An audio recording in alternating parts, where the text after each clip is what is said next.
to say a few things about UNC Press itself. My relationship with the press, although I haven't had a book published by them, I'm looking forward to the day when I can. Everyone wants a book to be published by UNC Press, and I'm proud as a native of this state of that fact. So I feel that by being born and raised here in North Carolina, that automatically have a connection with UNC Press. Also, that relationship for me is deepened by the fact that I'm also a graduate of UNC Chapel Hill, a product of the UNC system. So I'm deeply proud of the work that UNC Press does.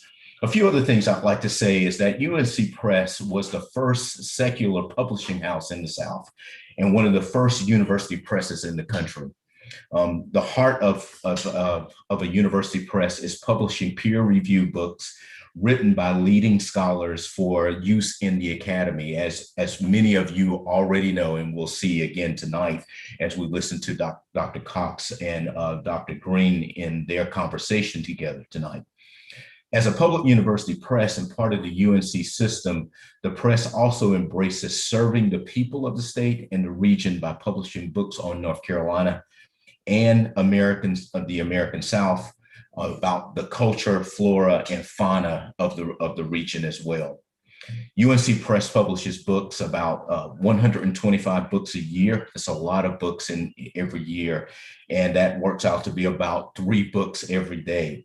Well over half of which win awards each year, awards such as the National Book Award, the Pulitzer Prize in History, and the Bancroft Prize. So you can see why so many people want to have their work published by UNC Press. UNC Press turns 100 next year, and we will have much to celebrate. No other institution does what UNC Press does for our state. Through its numerous awards and reviews, the name of the press and the name of the university are carried across the country, around the globe, exemplifying the university's sterling reputation and for excellence. Now, talking about how this work is done and how you can also participate in that. The UNC Press publishes as many good books as possible. It has been said this side of bankruptcy, and that was by one of the former directors of the UNC Press. Scholarly publishing is often deficit publishing. The UNC Press publishes important and enduring books, even though they often do not sell in sufficient quantities to cover the cost of publication. As an affiliate of the UNC system, UNC Press receives public funds covering roughly 10% of the press's expenses. The dollar figure of public support has remained at the same level since 1994. So one of the things we would say, go out and buy more books. That's one way that you can truly support the UNC Press in its work. And that's not a problem for me. I have 2 sons and I want them to read more books. So I'm happy to go buy more books from UNC Press. Now, let me just go ahead here now and just introduce Dr. Karen Cox, our main speaker tonight, and Dr. Hilary Green. Dr. Karen Cox is an award-winning historian, distinguished lecturer for the Organization of American Historians, and professor of history at the University of North Carolina at Charlotte. A successful public intellectual, she has written op-eds for the New York Times, the Washington Post, CNN, Time, and more. Dr. Cox regularly gives media interviews on subjects of Southern history and culture, and is the author of 4 books, including the one she'll be talking about tonight, No Common Ground, Confederate Monuments, and the Ongoing Fight for Racial Justice. She's also published Dreaming of Dixie, How the South Was Created in American Popular Culture, and Goat Castle, A True Story of Murder, Race, and the Gothic South.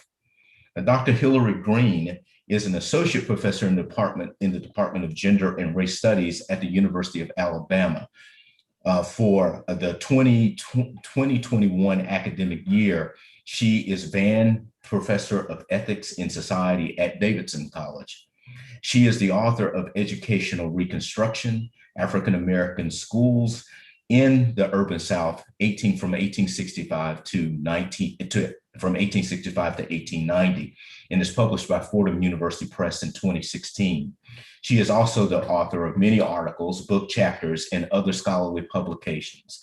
In addition to several short publications, she is currently at work on a second book manuscript examining how everyday African Americans remember and commemorate the Civil War. So I am very glad to both welcome you both here tonight. Glad to have had the honor of introducing you, and I will turn it over to you, Dr. Cox and Dr. Green. Thank you, Dr. Waters. Thank you, Dr. Waters. And thank you, Karen, for this opportunity to just one, celebrate this book and to share the stage with you. And my cat who wants to share the stage with you as well. It's quite the vocal cat. I know, but this book is just a masterpiece. And one of the things I wanted to open up with is something I was so happy when I read the first pages. You were personal and you introduced yourself and was vulnerable in a way to introduce new audiences, your engagement, your long history, and talked about Confederate monuments, because you're the longest person I know who've been doing this topic in such a way. Why did you decide to open up that way? And what did you hope that might do to introduce new audiences who are having these questions to read your book further? Well, thank you for the compliments and for pointing out how old I am. But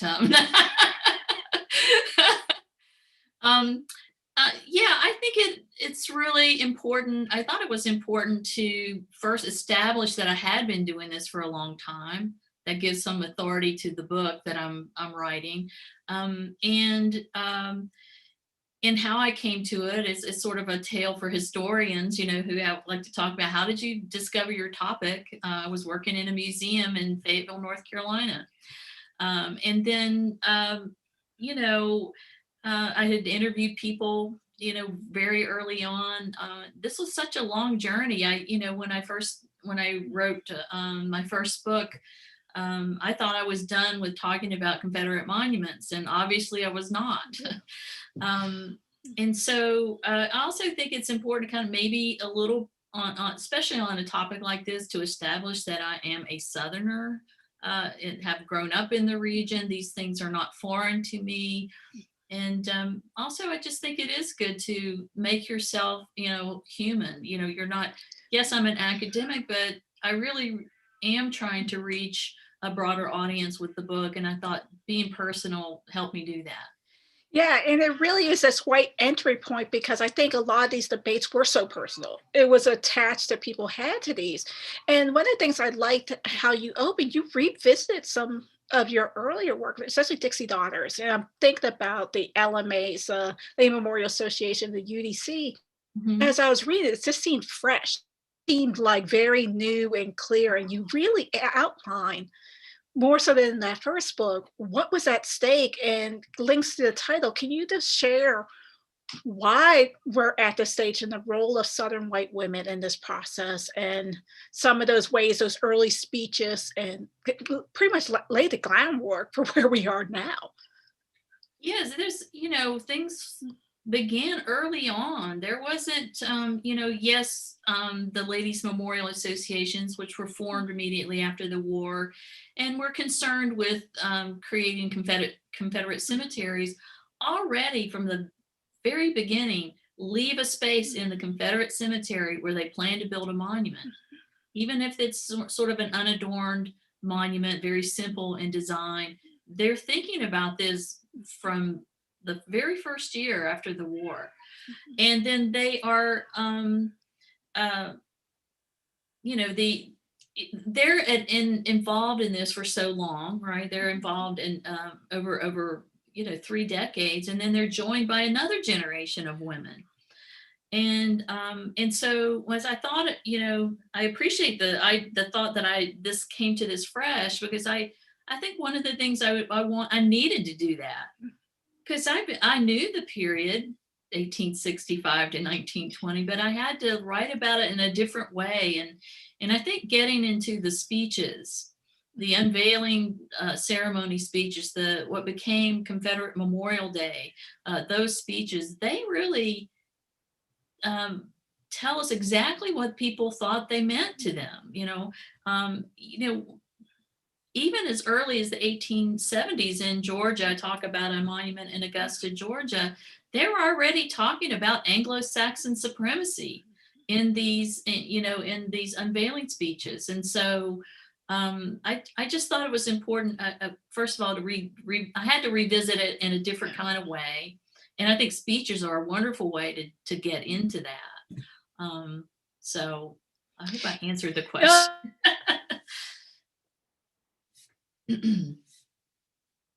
Oh, she froze.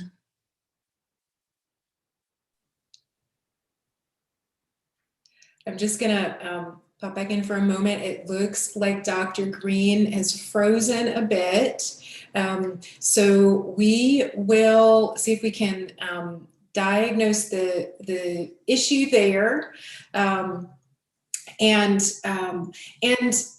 Dr. Cox, while we're working on that, I don't know if there are any other thoughts you have that you'd like to proceed with. I don't want to interfere with, I know what will be some more really wonderful questions that Dr. Green has once we get her back. Yeah. Well, I'd like to say something nice about Dr. Green. I think that the work that she's doing is really significant, and I think everyone should. She has a website in which she's documenting the removal of Confederate monuments across the region. So I think everybody should check that out. And I think her forthcoming book is going to be really important. And hopefully she will publish with UNC Press, which I'm really encouraging her to do. In terms of the book, I think, sometimes it's, while I'm waiting on her, and she may ask this question, but it's always, I think, a good opportunity to talk about why do you title a book the way it is? Why is it called No Common Ground? And there are a couple of reasons why. One is that no common ground really means, oh, okay. She's back. Hey, finish that. Yeah. Go ahead and finish. I am so sorry. I was like, oh. It happens. Welcome back. Giving the explanation for, why I title No Common Ground. And so, essentially No Common Ground is about there's no common ground in terms of the ways in which people perceive these monuments, whether they're the monument defenders or they are those who would like to see them removed. But this actually goes way back in time to the ways in which both white Southerners thought, what they meant and what they said that they meant when they unveiled them. And then for Black Southerners who lived in these communities, and what did that feel like to have these monuments in the community, and there is no common ground on what they believe that they mean. Yeah, and that's one of the things that came out. Like you showed, there's not even a common ground between generations, between the elevators and the next generation. They're already fighting over that. But you bring in the African American experience in a way that very few scholars do. This is coming up during disenfranchisement stuff. How does the Black press and the Black elite who came of age here are responding to these monuments? Yeah, this was my opportunity to make up for Dixie's daughters. This was a gap in what I'd written, but it was several years ago. The Black press was on top of this right away, and I tell the story, of course, of the unveiling of the Robert E. Lee Monument in Richmond on Monument Avenue, the first really major monument. And John Mitchell Jr., who's the publisher of the Richmond Planet, which is an African-American newspaper, he's immediately making commentary about what all does this mean. He was very generous in saying, well, we can understand why these white Southerners may want to honor their military leaders, but they're taking it too far. And he really sounded a clarion call for what he also saw as happening, that moment, that unveiling represented, was really a threat to Black progress and a threat to the 15th Amendment. And as a matter of fact, he felt, he reprinted the the wording of the 15th Amendment in one of his op-eds. He says, you know, we're seeing the beginning of this like backlash against Reconstruction, and he was right. It began in 1890 and it continued throughout the decade. And then he, you know, he invited other members of the press to weigh in, and they were saying, hey, this is like traitorous what's going on here. These people took up arms against the United States. Why are they being honored? And that is basically the sentiment, not only of the press, but the Black community going forward. Yeah, and you really link the role of the Black press in these segregated safe spaces because the violence and how these monuments and the violence of the era going hand in hand, that suppresses some kind of public dissent, but forces it to go into these spaces. Can you talk about how violence and these monuments are going together and why, despite the sounding calls of the Black press and Mitchell, who I talk about in my first book as a student in the Richmond schools, he's like, we need to do something. And it's the Black educated elite in the press, they're just sounding alarms constantly, but they are being ignored because of this other tool of violence. Right. So, you know, the 1890s, you know, which is when the UDC emerges in the middle of the decade. And that's when the boom period begins of monument building. It's a decade of intense racial violence. It's a decade when there is an epidemic of lynching. And that continues into the 20th century. This doesn't, you know, but it's very intense in that period. And it continues in, you know, as you get into the 20th century, not only is there violence, but now we're going to, you know, legalize segregation and Jim Crow. You know, it's a culture of white supremacy. It's not just the legal part of this, but it's the cultural part of this, which monuments, I think, represent. And there's violence there too. So when these monuments are going up on the grounds of courthouses in the early 20th century, we also know from news reporting that there are also lynchings occurring on those same courthouse lawns. And I didn't tell this story in the book, and I wish I had. But in 1927 in Morganton, North Carolina, in Burke County, there was a man who was lynched. He was thought to have you know, been inappropriate with a young white girl, and he was chased down and shot and killed. But what these bounty hunter type guys did was bring his body back to Burke County, his dead body, his bullet-riddled body, and laid it on the steps of the Confederate Monument. And a group of 5,000 people from Burke County surrounded it and ogled that for, you know, it became a spectacle.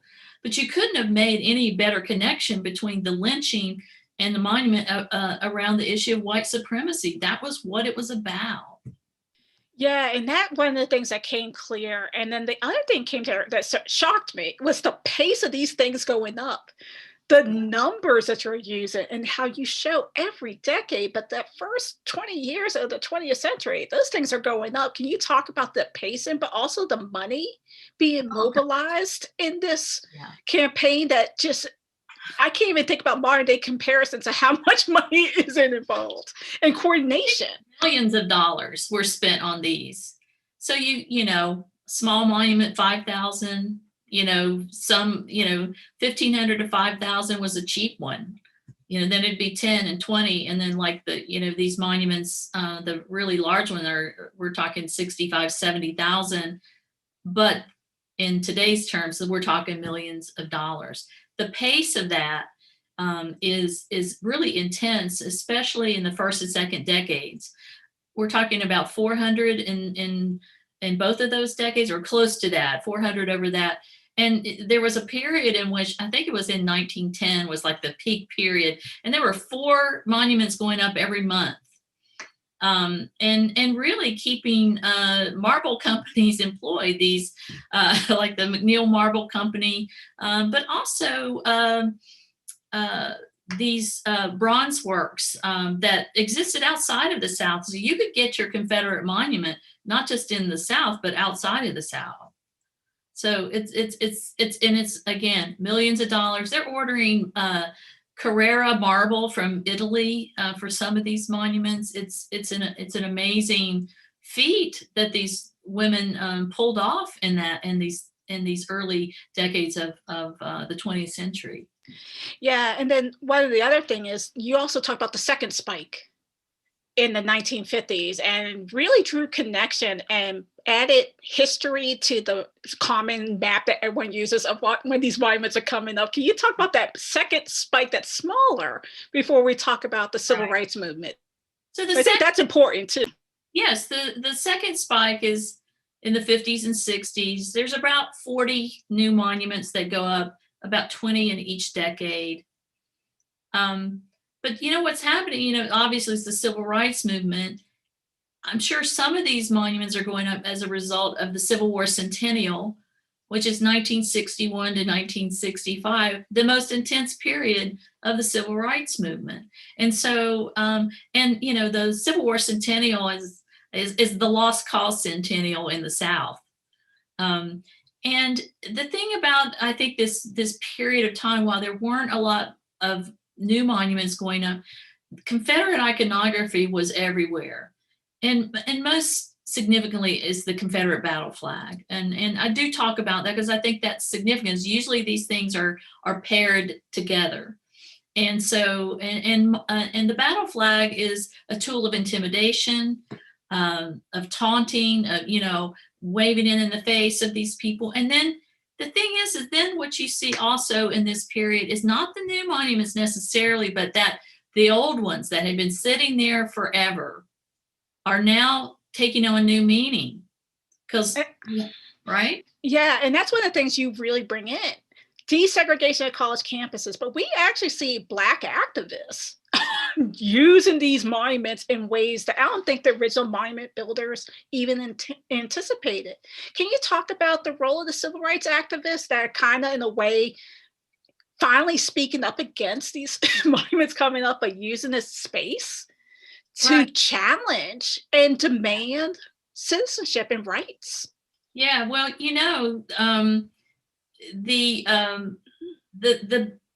first of all, they're challenging it when they go to register to vote inside the courthouse, right? They're going right by that monument. They're on the grounds of that. They're reclaiming the space for democracy, for justice, and for civil rights. And I think when we really see a change is after the Civil Rights Act and the Voting Rights Act. And it's then that you really see a shift. I write about the Meredith March, the March Against Fear in 1966, which was about registering voters. And what you saw on this march from Memphis to Jackson, Mississippi, was the ways in which the march, as it would come into these towns in the Delta, would confront the Confederate monuments. That was the center of town, maybe in the town square or on the courthouse, but they surrounded those monuments, and they were there to reclaim that space for their own voting rights. And so, and you really bring up a case that most people don't know: Sammy Young's murder, and how Tuskegee students are using this space. Right. So there was a Confederate monument in the town of Tuskegee, right, that was put in what was I think it was officially called a white people's park. Yep. Okay. And so the story of Sammy Young is of this student who was a Tuskegee student who was shot and killed by a gas station attendant. They had gotten into an argument, and he didn't, this man didn't, deny that he shot and killed this guy, but he gets an all-white jury and is acquitted. And it is, first of all, they're very upset. The student population is at Tuskegee. They're upset. And they began showing up around the Confederate monument after he was killed. And I would say they were having what I would equate to a teach-in around the Confederate monument. And but when the man who killed Sammy Young was acquitted, they took out their fury on that Confederate monument. And it wasn't spray paint, it was real paint. They said, bring us some paint. And they started slapping paint on this thing. They painted a yellow stripe down the back of this thing, which I think is symbolic itself as a cowardly kind of thing. And they're setting brush fires, and they paint Sammy Young's name, and they paint Black Power on this Confederate monument. I think it's just one of the most powerful moments for me in the book, in a way that I, and seeing that in the ways in which they responded. And I was reading James Foreman's book about it. He was the field secretary or field officer for a SNCC, and he's there was a quote in there from a woman we don't know her name, but she says, as they're doing this to vandalizing the monument, they're painting, they said, let's get all the monuments. She cries out, let's get all the monuments, all the statues. Because there's a recognition in the Black community that these statues represent injustice, and it was evident in the trial, in that acquitted the guy who killed their friend. And so they were like, all the statues, because all the statues do represent that to them. Yeah, and that's one of the things that came clear, and why this book, it has so much power. You go beyond the 75th anniversary, you go beyond the 1930s, and you give us kind of the setup for the stage of the current culture wars that we're having now in the debates of the monuments. And one of the people that I loved your discussion on is the role of Black politicians, in particular Harvey Gantt, who he himself, in his ties to Clemson, and would have had engaged in that early period that dealt how college campuses treated him as the first on the space. But Harvey Gantt, as now politician and now having a say, can you talk about what it means to have Harvey Gantt and those post-civil rights gains that really starts to change the debate over the what the UDC women, and opens up these other spaces for other groups to even supplant them?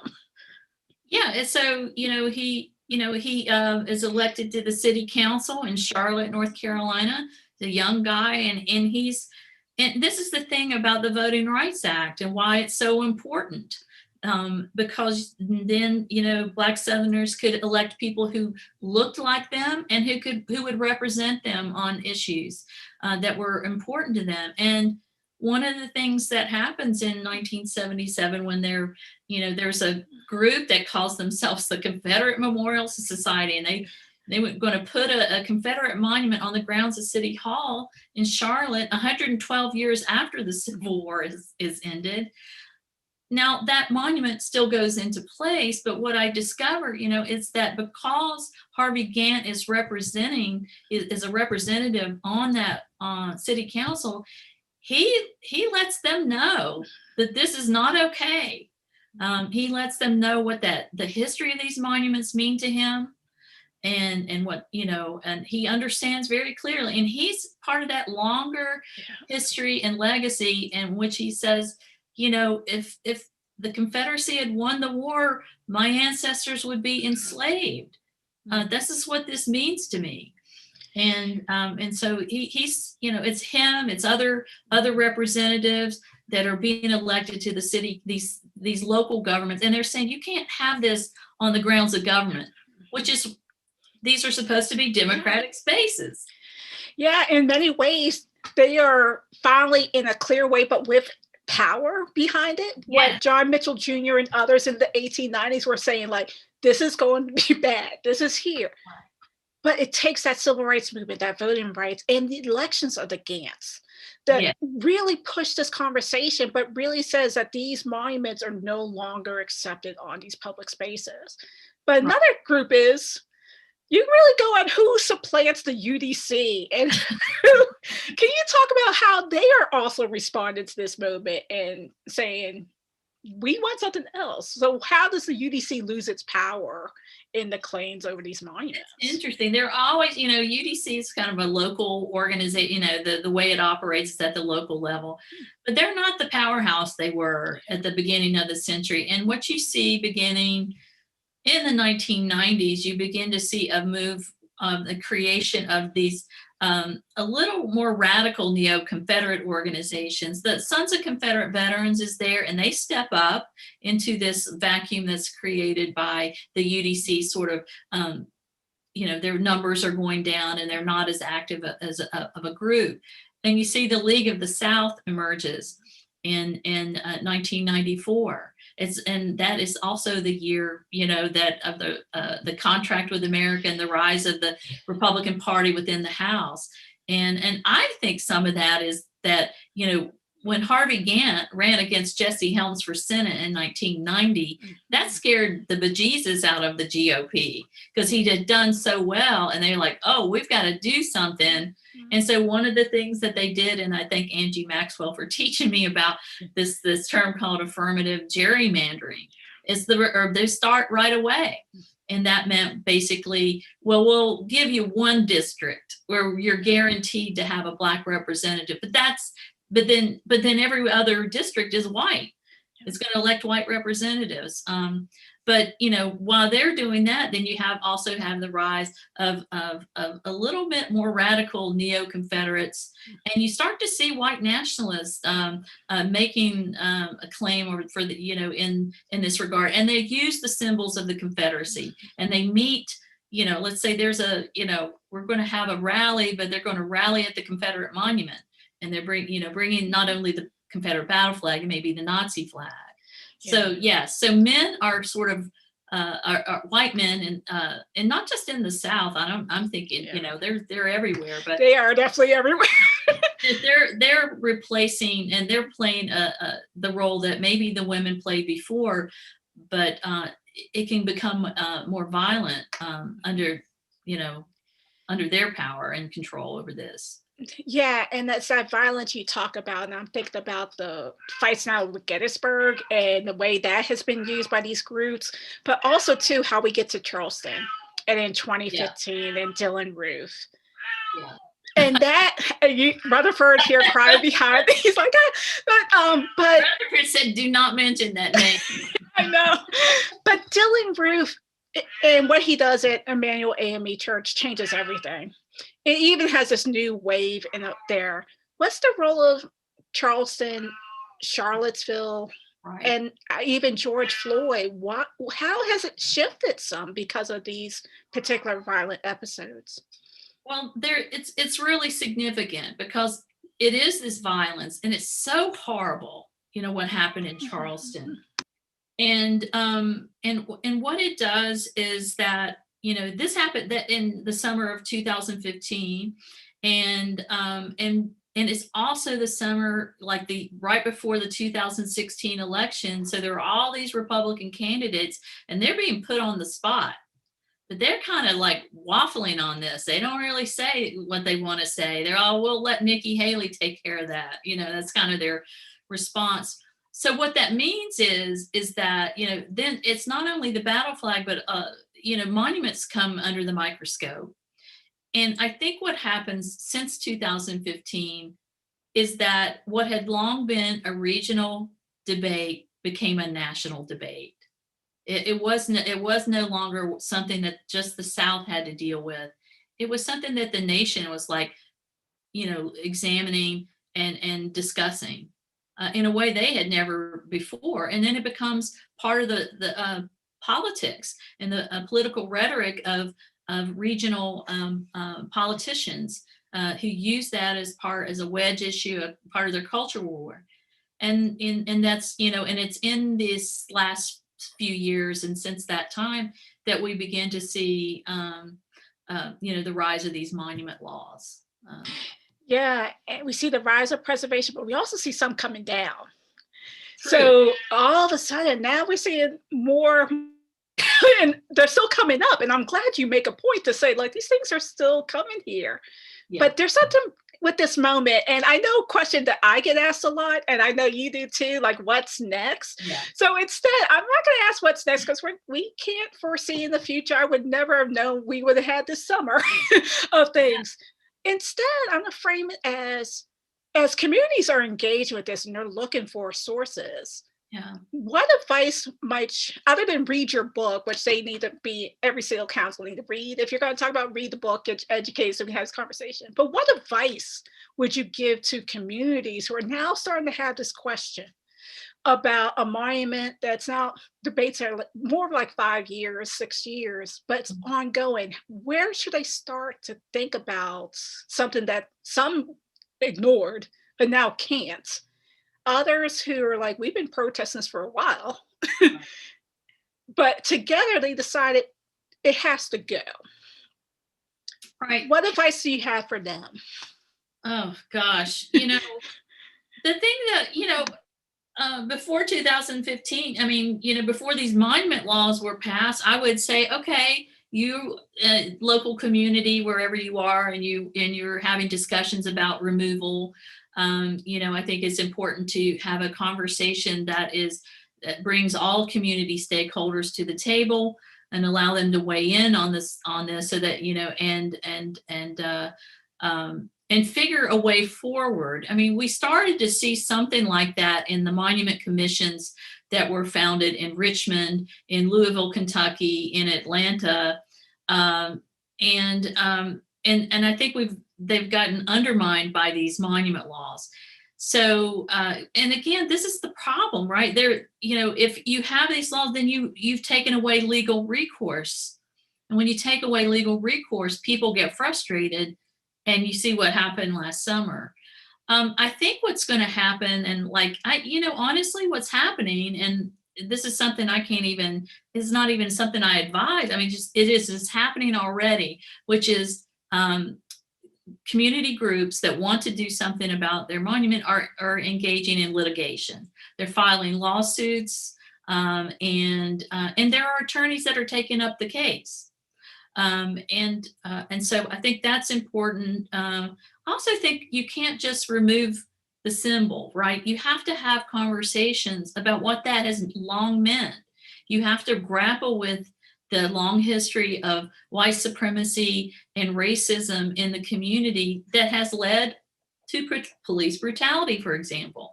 I mean, you have to have these honest conversations. And so one of the things I would say that I've been hopeful about, and I've probably talked to you about, was the involvement of people of faith in taking up this topic. It's a really difficult topic, but not being afraid to, and wanting to have a real conversation about it and how might they move forward.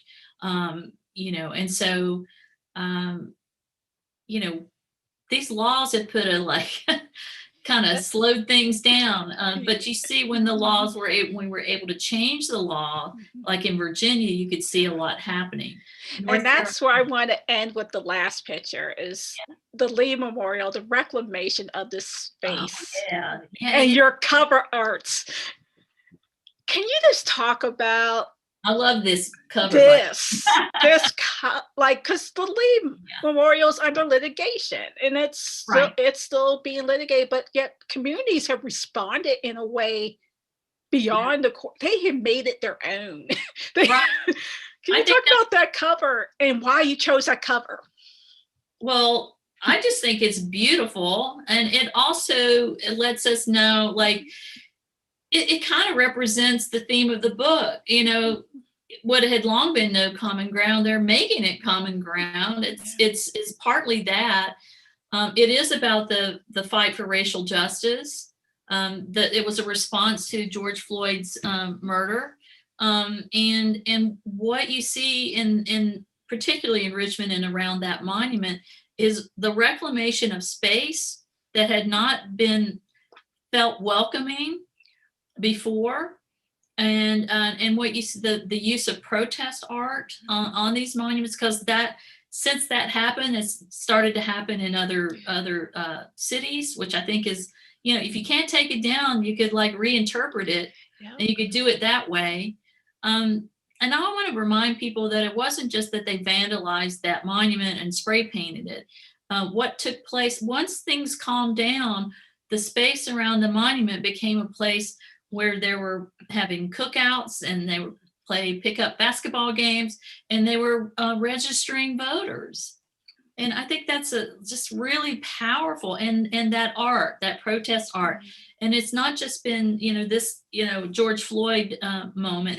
There have been other Black leaders, but other victims of police brutality like Breonna Taylor who have been on there. But then we saw John Lewis's image on it when he passed away. And I just think there's a lot. I think I really admire the artists who are engaging in the protest here. And that's one of the things that I love about that and others. We're seeing a reclamation of space. We're seeing that people like, no, we belong here too. And really bringing full circle the early with the other. And now we're actually where we can possibly have the common ground, because there's diverse communities that were using that space and education. And it was something magical. How can we build upon that? But I just want to say this book, which I'm teaching in the fall, I'm going to supplant Dixie Dollars. I'm not teaching Dixie Dollars. I'm going to teach this. Okay, it's okay. You gave a long history of this. You really set the stage in clear terms. It is super accessible. It can be read by academics, but also communities. And I think it goes back to you being open and honest with your entry in there.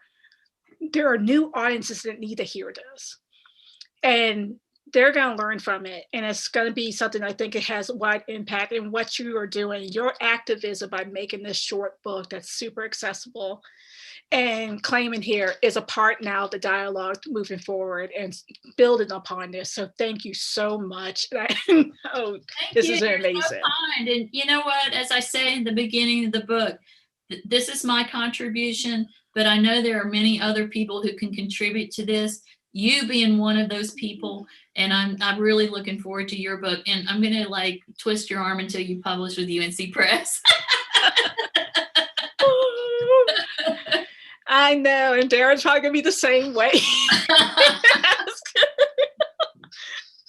was great. Thank you so much for the conversation. I guess we're going to go into questions. Yes.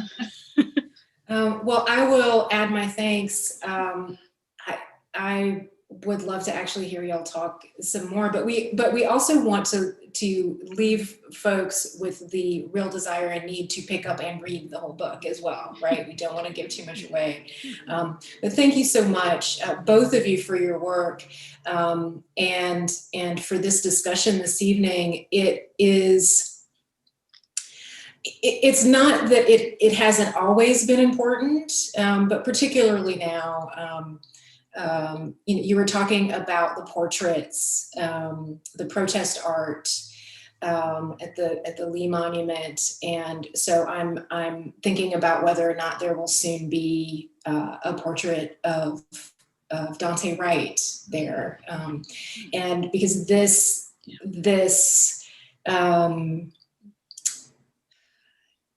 trend of state-sponsored violence against Black people, is not ending, and I appreciate naming white supremacy at the root of that, because we there has to be some truth before there can be real reconciliation, right? So, and sort of dispelling the book, of course, and even in this conversation, just, really handily dispelling this idea that still persists with some people, that these are just these neutral pieces of rock that, that commemorate a thing that happened, that, folks want to just think about their deceased loved ones who fought in a war, and that's not really it. The people who put them up were actually really specific about what they meant, and that it's incredibly hurtful, and that it doesn't make sense to be more concerned about vandalism than it does about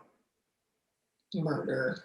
So anyway, I went on a little too long there. I just wanted to express that appreciation, and especially right now because of everything that's happening. So I just felt like that was worth naming as well. So thank you both so much. So we do have a couple audience questions, and I actually want to start with the one from Kirk Brown. who is asking about, bear with me for just a second, asking about in the cases where monuments are being removed, what can be done to redeem that space and make it sacred. I'll say Kirk is a referend, and sacred might mean, you know, various things. This is I wanted to start with that question because of course we're having this reckoning right now in Asheville. Where we've removed some Confederate monuments, and now, of course, our giant Confederate monument, the Vance Monument, the actual decision has finally been made to go ahead and take it down, and now we're entering in the process of what to do with that space. Well, I'll answer, and you can answer too, Hilary, because I'm sure you've got some ideas. You know, one of the things here in Charlotte, we didn't have a lot of memorials and things, but we had a couple of things, and then we had street names and things. And one of the things that I think is going to happen is the Charlotte Legacy Commission actually encouraged the city council to apply for a grant from the Mellon Foundation to reimagine the memorial landscape. And I think that a lot of communities ought to avail themselves of that. And I think it really is just kind of a community, an opportunity for a community to really think about space and think about inclusivity. So I think, you know, hopefully, you know, in Asheville, and the Vance Monument has been, you know, erased and ground into pebbles or whatever it is, that you know, you could apply for a grant, like the city could apply for a grant from the Mellon Foundation and really do something powerful. Yeah, and that's one of the things I would recommend, because this is a space of healing, and you can do this with new art. And this is going to be community-based art. Have like community decisions, come out as a community, determine the values of what you want in this new space and make it sacred.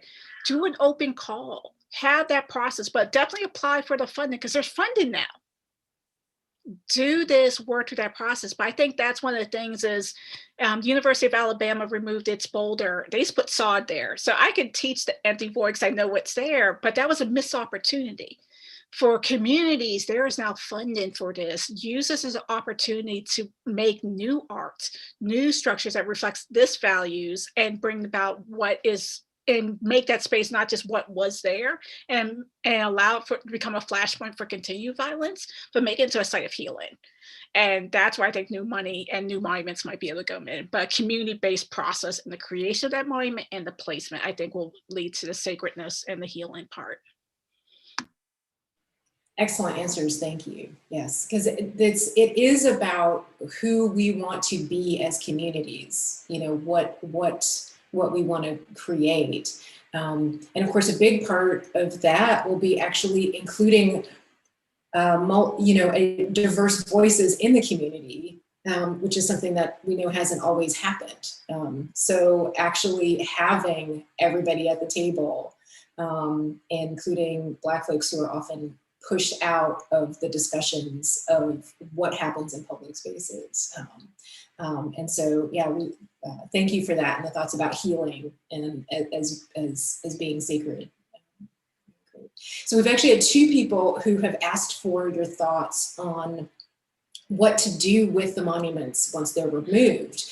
There's talk of, you know, sending them to museums when possible, cemeteries. Of course, just you mentioned the Vance Monument as a pile of rubble a moment ago, which may have tipped off a little. But but there are different options, and so and of course each monument is different. But if you just want to speak briefly to those options and how they fit. Well, with the Vance Monument, you could you're just going to return it to the earth it came from. Let's just put it that, because it's stone. You know, anyway,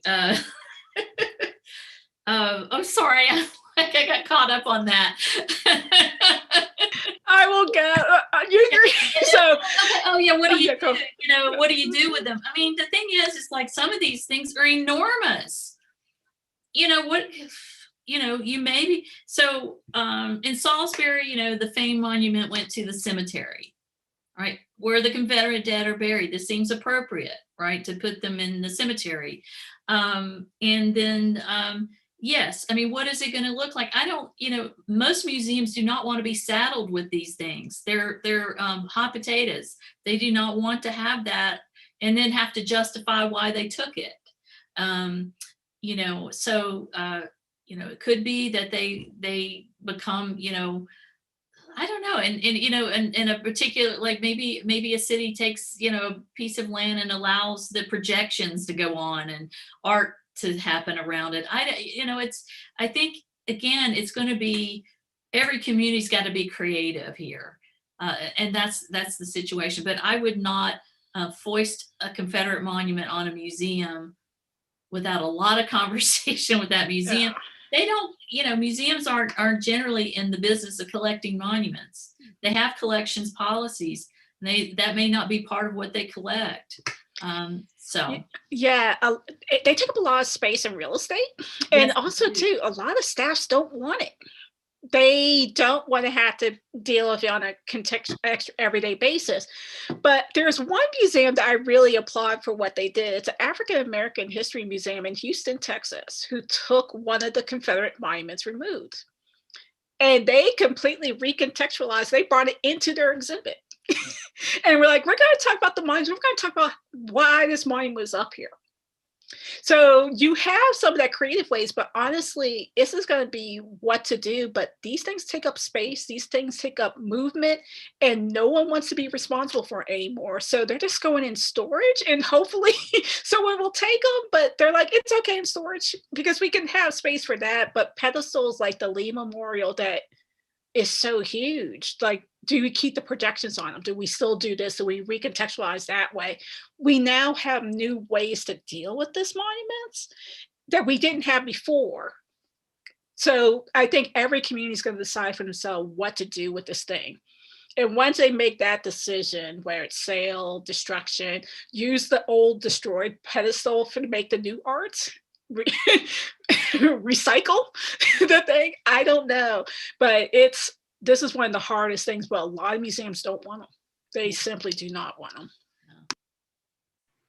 And it makes sense that they wouldn't. And as you said, Karen, part of it is you have policies around what you can and can't take in a museum. There's finite space. And also, I think another sort of myth that's being dispelled is this idea that we somehow need to have them as pieces of history.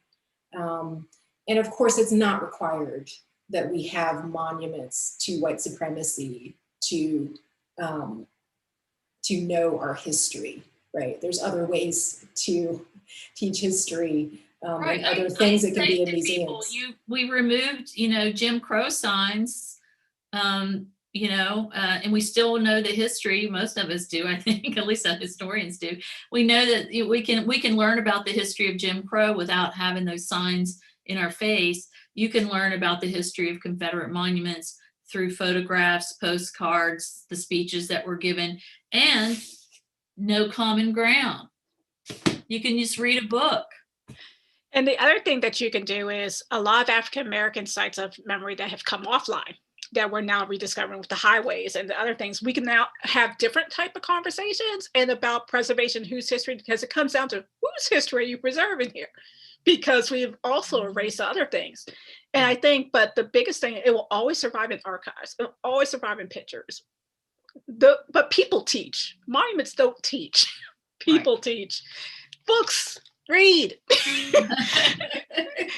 And I think that's how we can get there. But I find it interesting now. We're preserving, when a lot of these discussions, even at the time of these women putting them up, was never about preserving. It was all about a certain type of history being put out there. Yeah.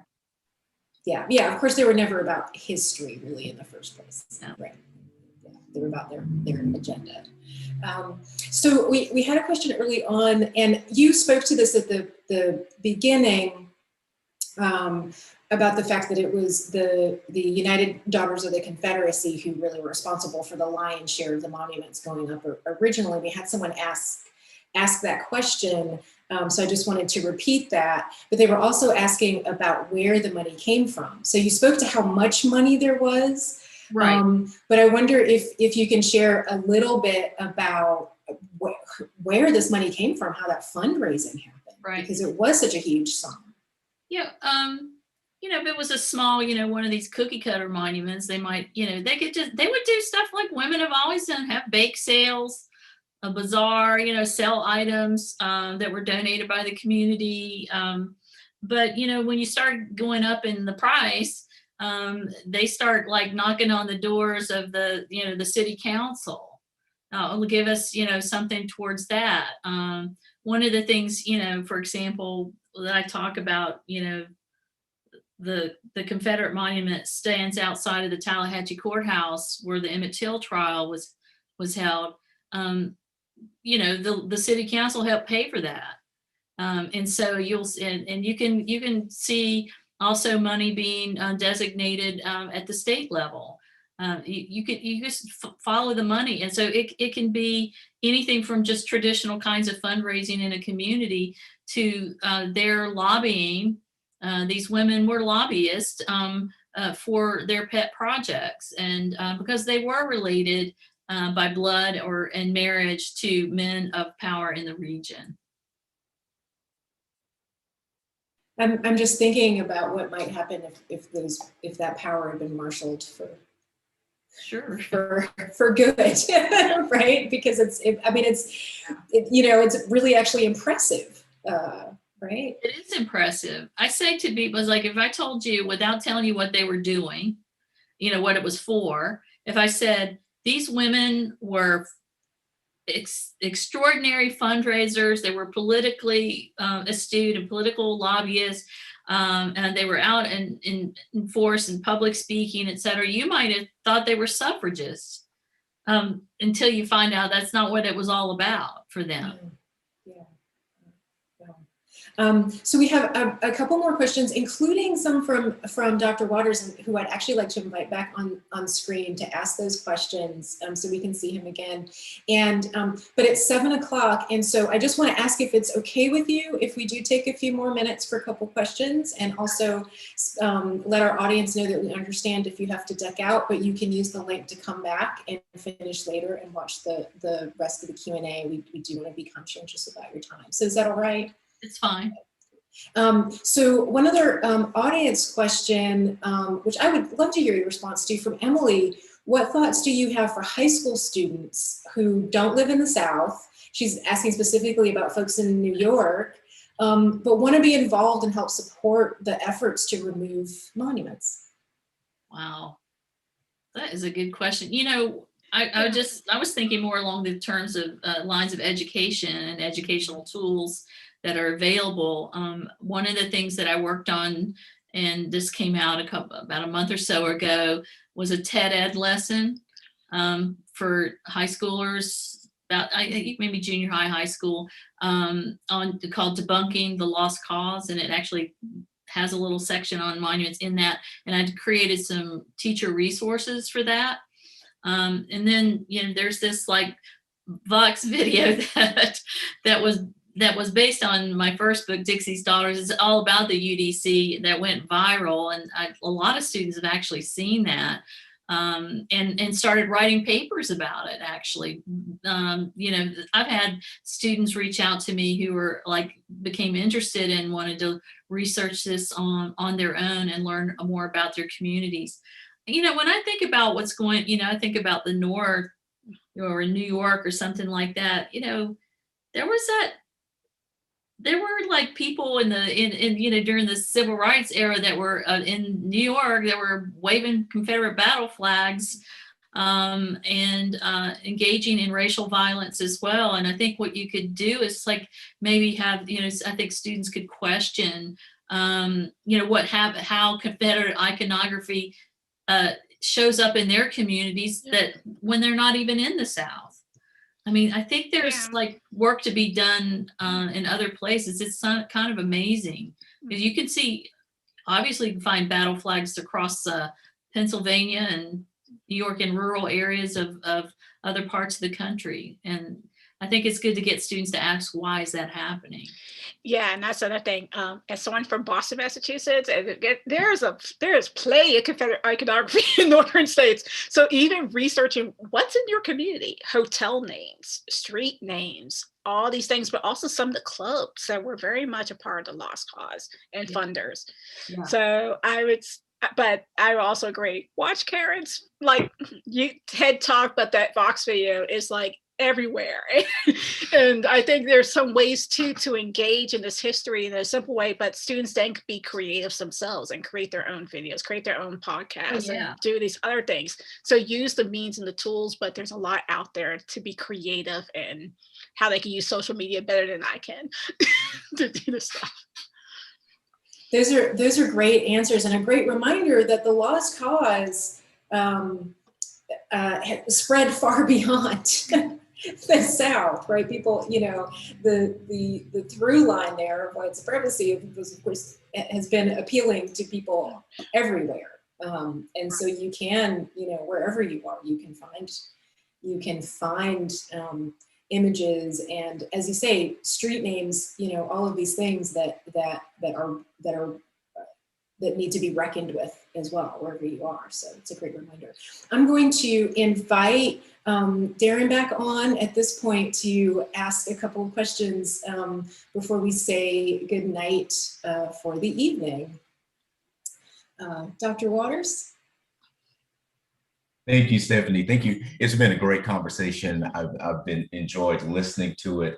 And Stephanie, to your last point about you can find this kind of lost cause iconography in so many different places. You can go to Brazil and find it. I mean, there is, many people don't realize that, but it's there as well. But this has been a really good conversation, and it's. And Karen, what I was wondering as I was listening to the presentation, is there anything that we as Americans can learn from other nations and how they have dealt with this? We as Americans don't like to think that we can learn anything from anybody, but we as historians know we can. So I'd love to hear what your thoughts on that.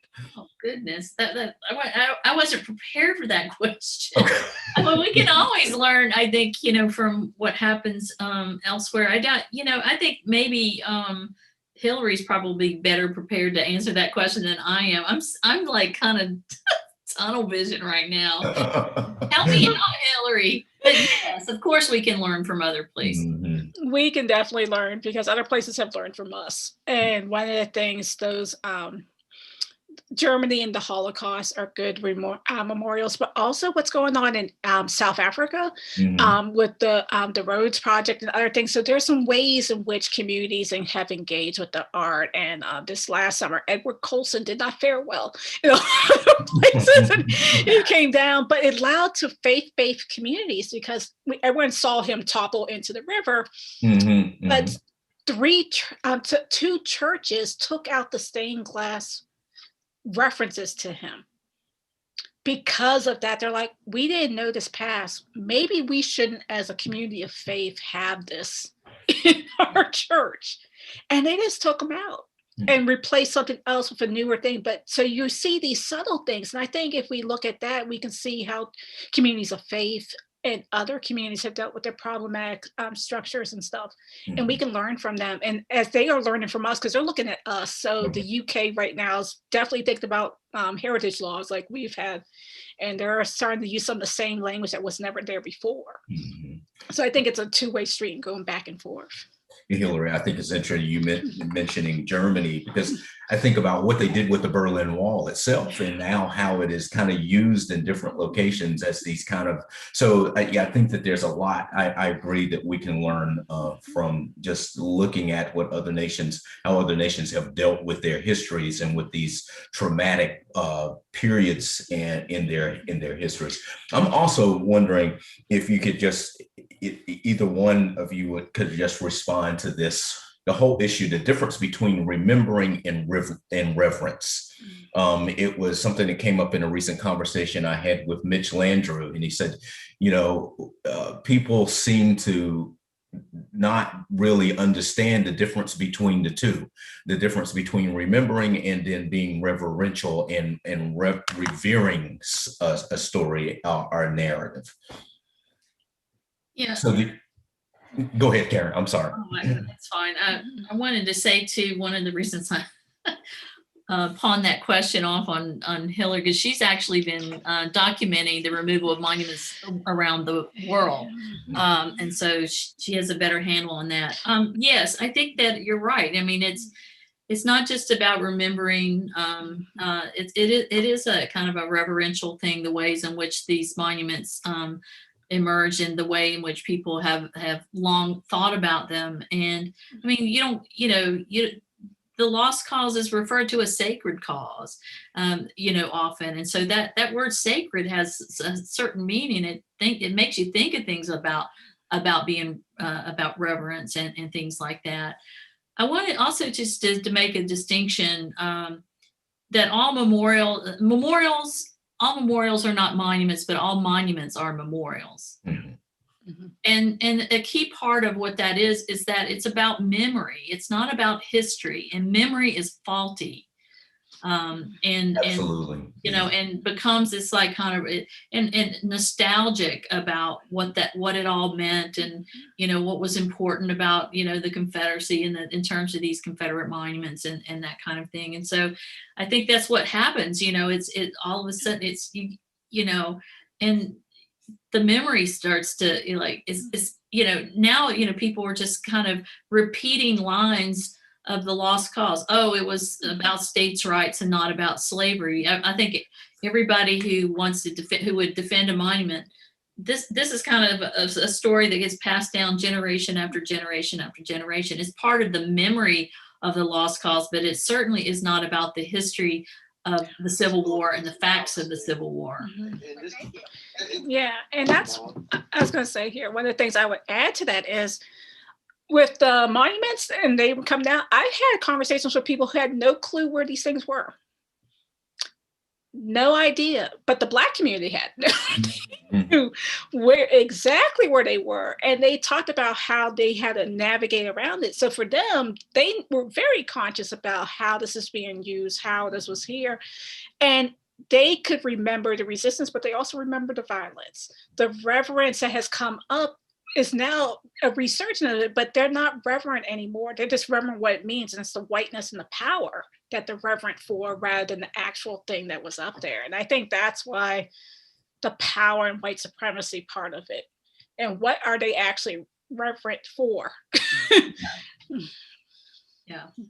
Well, it is really interesting. And Karen, what you just mentioned about nostalgia, a friend of mine turned me on to a book, which I am reading through. It's a collection of essays. It's Lewis Hyde. Lewis Hyde put together this book. You've probably seen it, A Primer on Forgetting, Getting Past the Past. And it's really interesting when you mention nostalgia. I think, I can't remember correctly, but he references a story about I think it's about Alexander the Great, that when his soldiers would become nostalgic, that they would be executed. These people who dwell in this realm of nostalgia and not really dwelling in a realm of reality. And it's best to be rid of them. Now, I'm not advocating that for people who like to deal in nostalgia, but it's just really interesting that you brought up that question, because so often when I'm talking to people in communities, they seem to dwell on a very nostalgic view of the past rather than the realities of what it is. So, I deeply appreciate the work that you've done here, both you and Hilary, because any serious engagement with the past, I think, is something that, as a historian, I think we all deeply appreciate. So there's something about this debate around the monuments that I appreciate, because it's forcing people to really engage history in a way that I don't think we always do in this country. I agree with that. And if we can keep the legislators out of the hands off of how history is taught, we're going to be a lot better off. Absolutely.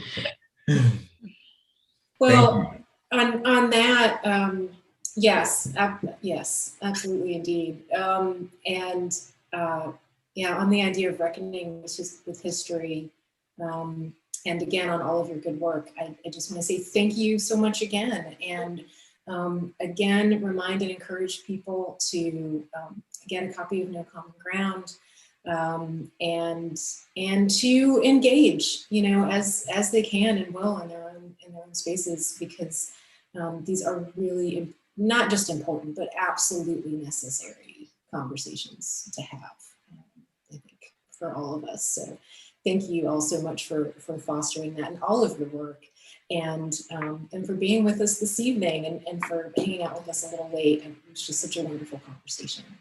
Thank you. And thanks again to UNC Press for partnering with us. And we wish everyone well. Please stay well and stay safe. And we look forward to being able to see everyone in person when that's possible. So thanks so much again, everyone. Thank you. Good night. Thanks, Hilary. Thank you both. Thank you. Appreciate it.